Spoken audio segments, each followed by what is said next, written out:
तो hello guys, स्वागत है आपका मेरे इस विद्या डिजिटल क्लासेस के अंदर। तो मैंने जैसा बताया था कि मैं साइंस का टीचर हूं और मैं विद्या डिजिटल क्लासेस के अंदर पढ़ाता हूं। तो आज मेरा डे 1 है मेरे पास, और डे 1 के अंदर मैंने एक टॉपिक लिया है जिसका नाम है बोस आइंस्टाइन कंडेंसेट। क्या नाम है? Bose Einstein condensate. तो इसके अंदर ये बोस आइंस्टाइन कंडेंसेट होता क्या है और पेपर में कैसे पूछा जाता है। अभी जो 9th क्लास में बच्चे पढ़ रहे हैं, एक नया टॉपिक है और बहुत कंफ्यूजिंग टॉपिक है, क्योंकि वो जो मैटर पढ़ते थे वो 3 स्टेट ऑफ मैटर पढ़ते थे, जो था सॉलिड, लिक्विड और गैस। बट इसके अंदर बोस आइंस्टाइन के अंदर ये डिराइव करा गया कि हमारे पास 5th स्टेट ऑफ मैटर है। तो 5th स्टेट ऑफ मैटर हमारे पास क्या है और क्या होता है, हम इसके बारे में पढ़ेंगे और देखेंगे कि ये होता क्या है। तो सबसे पहले बात करते हैं बोस आइंस्टाइन कंडेंसेट की। कि यहां बता रखा है कि एक साइंटिस्ट थे हमारे एस.एन. बोस, जो कि एक इंडियन साइंटिस्ट थे। कौन साइंटिस्ट थे? इंडियन साइंटिस्ट थे, जिनका नाम है पूरा सत्येंद्र नाथ बोस, जिन्होंने एक लेटर राइट करा हमारे सबसे फेमस साइंटिस्ट को, जो था एल्बर्ट आइंस्टाइन। एल्बर्ट आइंस्टाइन को उन्होंने उस लेटर के अंदर यह बताया कि हमारे पास 5th स्टेट ऑफ मैटर है। कैसे बताया? इन्होंने इस लेटर के अंदर लिखा बोस आइंस्टाइन स्टैटिक्स, उस लेटर का नाम रखा गया और उसे रिसर्च पेपर भी बोला गया। इसके अंदर उन्होंने रिसर्च पेपर अटैच करके दिया और उस रिसर्च पेपर के अंदर उन्होंने ये बताया कि हमारे पास 5th स्टेट ऑफ मैटर है। तो हमारे एल्बर्ट आइंस्टाइन ने एस.एन. बोस के लेटर रिसर्च पेपर को पढ़ा और उसको डिस्कस करा। डिस्कस करने के बाद एल्बर्ट आइंस्टाइन ने यह प्रिडिक्ट करा, एल्बर्ट आइंस्टाइन ने यह प्रिडिक्ट करा कि वो 5th स्टेट ऑफ मैटर क्या है और ये है या नहीं है। तो 5th स्टेट ऑफ मैटर के अंदर ये क्या होता है और इस लेटर के अंदर उन्होंने क्या भेजा, हम उसके बारे में डिस्कस करेंगे। सबसे पहले हम ये समझते हैं कि भाई Bose Einstein condensate 5th state of matter क्या है।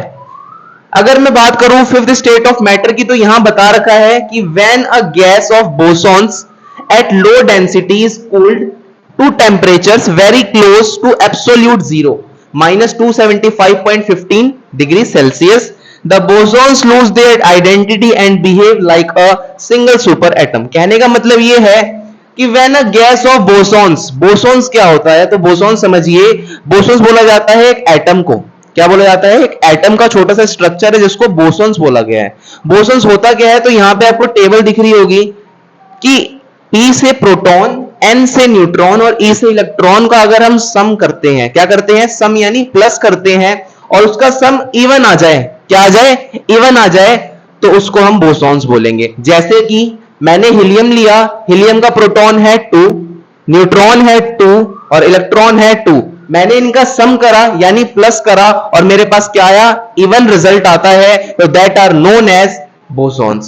तो इसमें इन्होंने ये बताया कि अगर हम किसी बोसॉन्स को लो डेंसिटी पे बहुत ज्यादा कूल करते हैं, यानी कि बहुत ज्यादा ठंडा करते हैं, बिल्कुल अनगिनत वाला अनलिमिटेड ठंडा करते हैं, और वो ठंडा होने के बाद very close to absolute zero, और उसका टेम्परेचर इतना बन जाता है, कितना बन जाता है? -273.15 डिग्री सेल्सियस बन जाता है।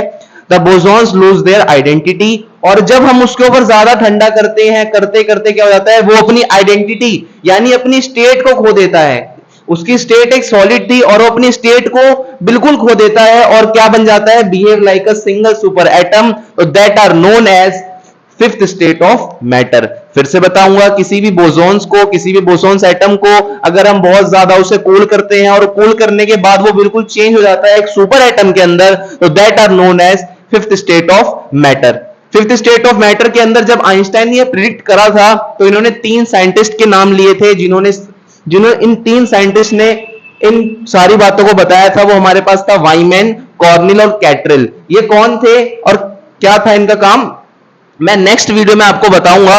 सबसे पहले आप आइंस्टाइन प्रिडिक्ट के बारे में पढ़ लीजिए और उन्होंने क्या प्रिडिक्ट करा था। हमारे पास मेन इंपॉर्टेंट ये है जो एग्जाम में पूछा जाता है। अगर कोई एग्जाम में तुम्हारा क्वेश्चन भी नहीं आ रहा तो तुम्हें पता होना चाहिए हमारे इंडियन साइंटिस्ट ने क्या काम करा।